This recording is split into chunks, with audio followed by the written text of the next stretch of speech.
दोस्तों नमस्कार, जय हिंद जय भारत। नाम रमेश सिंह, ठेवी पीड़ितों की आवाज़ संगठन का राष्ट्रीय अध्यक्ष, संगठन का संस्थापक। आज फिर मैं आप लोगों के बीच में उपस्थित हुआ।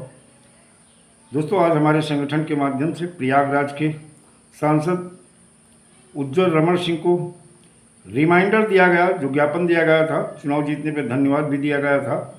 और संसद से जो कानून बना वर्ष 2019 यानी the binding of unregulated deposit scheme act 2019, जो सर्वसम्मति से संसद में बिल पास हुआ था। और इस कानून के तहत उत्तर प्रदेश से लेकर के, चाहे उत्तर प्रदेश हो, मध्य प्रदेश हो, महाराष्ट्र हो, चाहे आपका झारखंड हो, छत्तीसगढ़ हो, उत्तराखंड हो, बिहार हो, इन विभिन्न राज्यों में इस कानून के तहत देखा जाए हिंदुस्तान के लगभग समस्त जो 28 राज्य हैं वहाँ पे आवेदन भी लिए गए।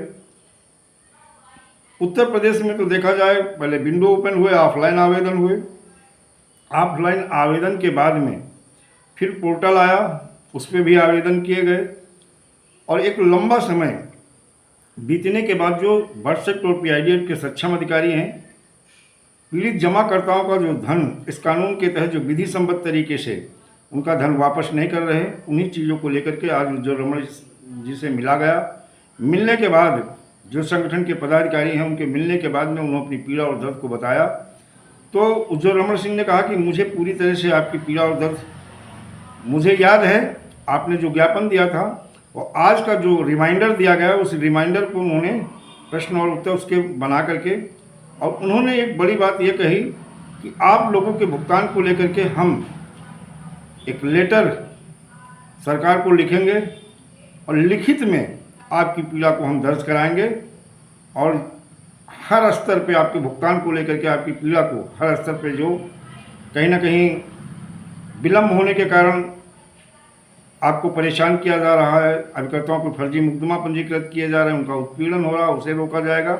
और विभिन्न चिटफंड कंपनियों, क्रेडिट कोऑपरेटिव सोसाइटी के पीड़ित जमाकर्ताओं का भुगतान भी सुनिश्चित कराया जाएगा। और जो कानून वर्ष 2019 जो कानून बना है, इस कानून के तहत आप लोगों का भुगतान सुनिश्चित कराया जाएगा। और जो जमा धन वापस पाने का समय आया तो ये कंपनियां जो बंद हो गई थी, आप लोग बता रहे हो, तो जो विधि सम्मत है तरीका, उस तरीके से, चाहे वो केंद्रीय कानून वर्ष 2019 हो या पीआईडी एक्ट हो, इसके तहत जो भुगतान, जो जिस कानून के तहत भुगतान संभव हो सकता है, उस कानून के तहत आप लोगों का भुगतान सुनिश्चित कराया जाएगा।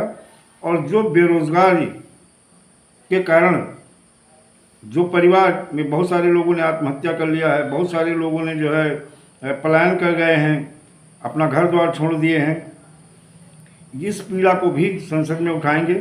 बेरोजगारी के कारण अपने परिवार का भरण पोषण करने वाले, अपनी जीविका चलाने के लिए जिन युवकों ने ऐसी कंपनियों में अभिकर्ता के रूप में कार्य करते हुए अपने सगे संबंधित एवं परिचितों का धन इस कंपनियों में निवेश कराया था, आज वही निवेशक अपने पैसे के लिए अभिकर्ता पर दबाव बना रहे हैं। जान से मारने की धमकियां भी कहीं कहीं मिल रही, कहीं कहीं पे तो हमला भी हो रहे हैं एजेंटों के ऊपर।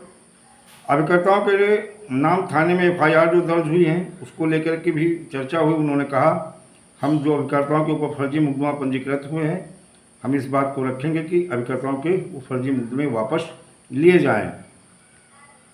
जैसा कि भारत सरकार के द्वारा अनियमित जमा योजना पाबंदी कानून सन 2019 यानी वर्ष 2019 कानून बनाया गया, जिसमें समस्त कंपनियों के बैन करने के बाद निवेशकों का भुगतान कराने का प्रावधान किया गया है।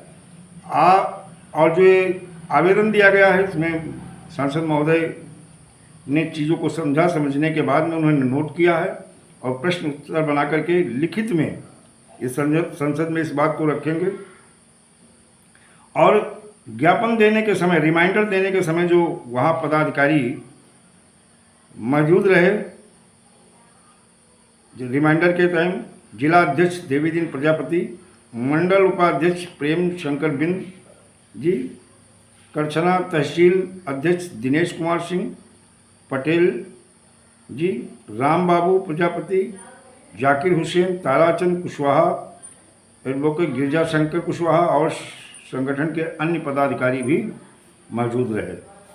तो दोस्तों, अपने स्तर से संगठन लगातार प्रयास कर रहा है और आप जहाँ जहाँ भी ज्ञापन नहीं हुआ है, वहाँ ज्ञापन का प्रोग्राम सारे संगठन की जो समस्त जनपद हैं, जहाँ जहाँ नहीं हुआ वहाँ के संगठन के पदाधिकारी सांसद को ज्ञापन दे, अपनी बात को रखें, जिससे आपकी बात और पीड़ा को संसद तक सांसद महोदय के माध्यम से पहुंचाया जा सके और आपकी पीड़ा और आपका भुगतान सुनिश्चित कराया जा सके। दोस्तों, जय हिंद, जय भारत, वंदे मातरम।